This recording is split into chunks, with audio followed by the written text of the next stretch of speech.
tardes, Nicolás, muchísimas gracias. Buenas tardes, Alfonso, que está por aquí. Ayudí donde quiera que se encuentre. Un saludo afectuoso de hermano. A ustedes, gracias por permitirnos llegar a sus hogares a través de Acceso Sin Límites. Esta nueva sección hoy, cada 15 días, como bien dice Nicolás, en un tema del tapete. Como siempre, tengo algunas pinceladas del tapete antes del tema principal, y una de ellas que no se puede quedar jamás mientras no declaren a Loma Miranda Parque Nacional. Estaremos aquí de pie abriendo las pinceladas del tapete con el tema de Loma Miranda. Tenemos que tenerlo pendiente, que tenerlo en el tapete el tema, para que la población, el país, no se olvide de que debemos reclamarle al Estado, debemos reclamarle al gobierno de turno que debe declarar a Miranda Parque Nacional, porque este país no lo va a permitir que se haga otra cosa. Señores, hay un periódico de circulación nacional de ayer y antes de ayer, creo, trajo una noticia en la que hay un proyecto de ley, y el título que le ponen a la noticia, precisamente para, y sí tiene cierta jocosidad, es un proyecto de ley para despedir a las trabajadoras o a los trabajadores domésticos, porque nada más no se llama trabajador doméstico a la sirvienta, como se le llama, sino trabajador doméstico es cualquiera, un jardinero. Entonces, hay un proyecto de ley y lo presenta la prensa para llamar la atención, como para despedir sin compromiso a los trabajadores domésticos chismosos, así dice el titular. Y si bien es cierto que el término, o sea, el incluir eso en ese proyecto de ley por el José Manuel Sosa y Adriano Sánchez, que son dos senadores que sometieron el proyecto de ley, si bien es cierto que eso es enojoso, parecería algo como de patrón a esclavo. Es decir, que vamos a despedir una persona que nos va a permitir la ley que pasa por el Congreso, que le permita a un patrón en este tiempo, en este pleno siglo XXI, despedir a una gente porque no fue delicado al hablar de algo en particular, a menos que no sean cosas comprometedoras. Yo creo que es feo, sí, el que digan que este es un proyecto de ley para despedir a los domésticos o a las domésticas sin compromiso. Recuérdense que el código le permite a usted despedir a cualquier trabajador, siempre y cuando usted le cubra sus prestaciones laborales. Pero esto sería justificadamente, si se aprueba esta ley.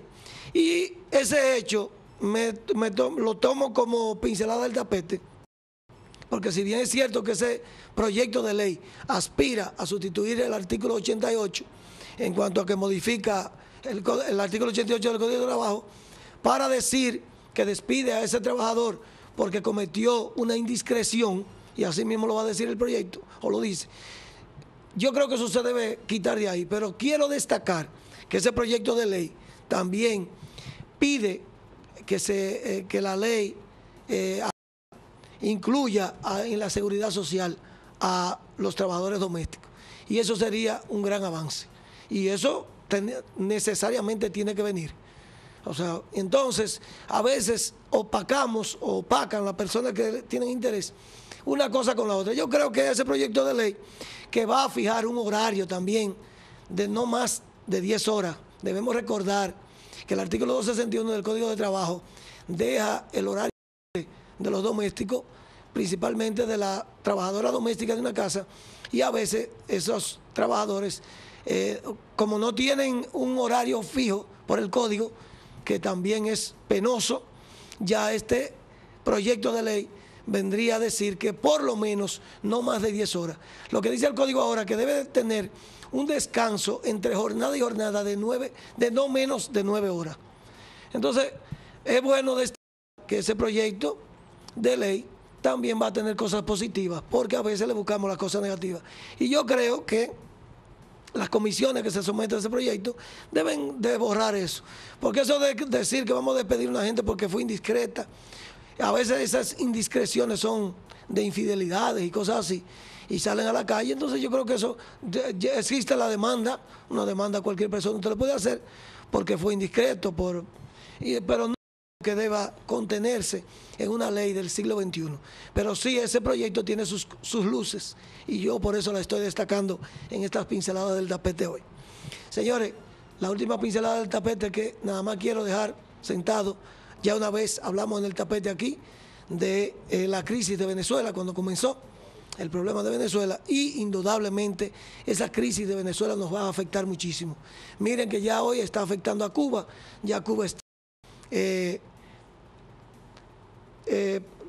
las cosas que son derivadas del petróleo las está economizando, inclusive están habiendo apagones que son hechos por el gobierno porque están economizando, porque ellos saben que Petrocaribe, que es quien nos sirve también a nosotros, el petróleo, tarde o temprano, ya lo dijimos en un tapete aquí hace un tiempo atrás, pero cada día que se agudiza más la crisis venezolana, esa crisis nos va a afectar grandemente económicamente, y el gobierno debiera estar tomando más cartas en el asunto, porque eso nos va a chocar de frente. Es más, yo diría que ya nos está chocando si nos ponemos a ver la economía cotidiana de la República Dominicana. Señores, el tema obligado del tapete es el tema del reclamo del Poder Judicial, del presupuesto del Poder Judicial. Fíjense, ayer los jueces y los empleados del sector judicial, porque el Poder Judicial nada más no está compuesto por los jueces, sino que en la jerarquía los jueces son los mayores, pero sí tienen muchos empleados, y esos empleados y esos jueces están reclamando un mayor presupuesto con muchas razones para el Poder Judicial. Y es que tiene que ser propio, porque el Poder Judicial es el tercer poder del Estado. Recuerden, en este medio presidencialista tenemos un poder ejecutivo, un poder legislativo y un poder judicial, que lo han mencionado siempre de tercer lugar, pero que no deja de tener menos importancia que el poder ejecutivo y que el poder legislativo. Fíjense que las leyes son las que nos regulan, pero que la aprueban del Senado, pero quienes las ponen en práctica son los jueces, quienes las aplican son los tribunales de la República Dominicana. Y el jurídico que nos rige es muy importante para todo el quehacer de la vida nacional de un país. Y es por ello que yo creo que esos reclamos son más que justificados, porque miren que los jueces y los empleados, los funcionarios del sector judicial, ni siquiera están pidiendo aumento de sueldo. No, no. Ellos dicen que el Poder Judicial, como lo sabe la población completa, necesita de mucho presupuesto. Y ellos se apoyan en que hay una ley, la 194 del 2004, que dice que el presupuesto no debe ser menor, el presupuesto del Poder Judicial, dice esa ley, no debe ser menor que el 2.66% del presupuesto de la nación. No estoy hablando del PIB, es diferente en educación, por ejemplo. Entonces, este reclamo es fundamental, dicen ellos, para desarrollar el sector judicial, porque ustedes están viendo diariamente los problemas que tenemos. Yo soy de los que digo, como abogado, que es contraproducente que una comunicación que viene de Santiago hasta Moca, cuando se apruebe, por ejemplo, un deslinde en Santiago, para llegar a Moca, para yo poder fijar una audiencia, por ejemplo, dura un mes y más de un mes, pudiendo haber una persona que diariamente venga a Moca en un vehículo que sea de ese sector judicial, porque tenga presupuesto suficiente para yo no perder un mes y pico o 2 meses esperando que eso llegue a Moca para yo poder fijar una audiencia. Es un ejemplo nada más, para que ustedes vean, y todo eso es por falta de presupuesto y de organización, y la organización viene por la falta de presupuesto. Así también el artículo 149 de la Constitución, que es donde ellos se apoyan para pedir mayor presupuesto, dice que el sector judicial tiene autonomía funcional, administrativa y presupuestaria. O sea, el artículo 149 de la Constitución de la República, en su párrafo 1, le atribuye a ese sector ya que es, inclusive, tiene independencia presupuestaria, y por tal motivo ellos tienen que tener un presupuesto asignado que valga y le pueda resolver los problemas que se le presentan. El domingo, el presidente de la Suprema Corte de Justicia, Mariano Germán, ya se había opuesto a lo que ellos tenían pautado para ayer, que era hacer una protesta pública y leer un documento, porque Mariano Germán dice que esa no es la forma institucional de reclamar eso. Pero los jueces y los funcionarios del sector judicial están organizados, y nada que ellos estén organizados, y ellos pueden reclamar sus reivindicaciones por mediación de lo que le permite la ley, siempre y cuando ellos no hagan las cosas como deben hacerlas y como manda la moral. Yo creo que ellos tienen todo el derecho y que se justifica, porque ese reclamo lo están ellos haciendo para que el país sea el país quien sea beneficiado de eso. Pero no obstante, señores, 194.04, decir que el mínimo del presupuesto, del total del presupuesto, debe ser un 2.66% para el sector judicial. La ley 260 del 2015, que se aprobó recientemente en el pasado 2015, dice que el presupuesto debe ser el 4.1 del presupuesto de la nación.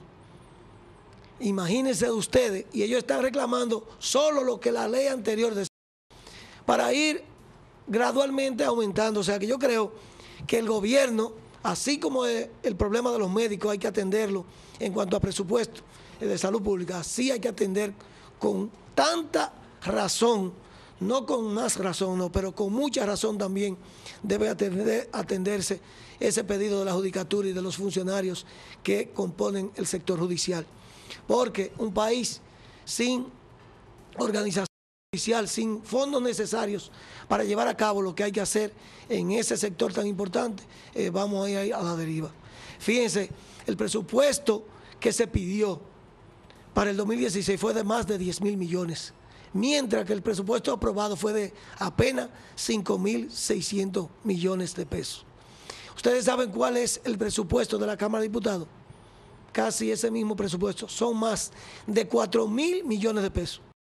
La Cámara de Diputados, como Cámara, tiene un presupuesto interno de más de 4.000 millones de pesos. Y la justicia dominicana tiene un presupuesto ahora mismo de 5.600 millones. Por poco y lo alcanza el presupuesto de la Cámara de Diputados. Entonces, señores, si fuéramos a sacar cuenta y decimos cuánto era el presupuesto que debía aprobarse para el sector judicial, el presupuesto actual del 2016, que es de más de 633.000 millones, pues debió ser de más de 15.000 millones de pesos. Pero eso es con la ley 194.04, que habla de un 2.66, que debe de ser el mínimo. Pero la ley 260-2015, que está aprobada y está vigente, que dice que el presupuesto debe ser del 4.1.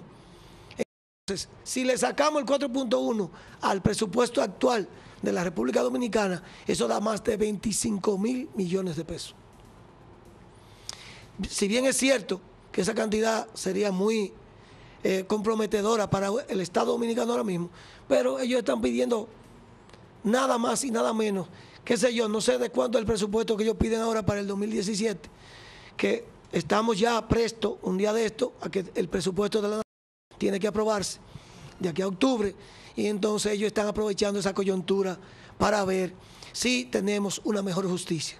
Yo creo que ese pedimento del sector de la judicatura y de los funcionarios del sector judicial es un pedimento que nos beneficia a todos en el país y que es urgentemente necesaria. Y yo por eso hoy traje este tema al tapete. Yo sé que hay personas que han hablado de este tema y que va a seguir este tema en el tapete, pero este programa Acceso Sin Límites, y yo siendo abogado, no nos podíamos quedar sin poner aquí en Acceso Hoy el tema del pedimento de mayor presupuesto, que es justo para el sector judicial en la República Dominicana. Muchas gracias y buenas tardes.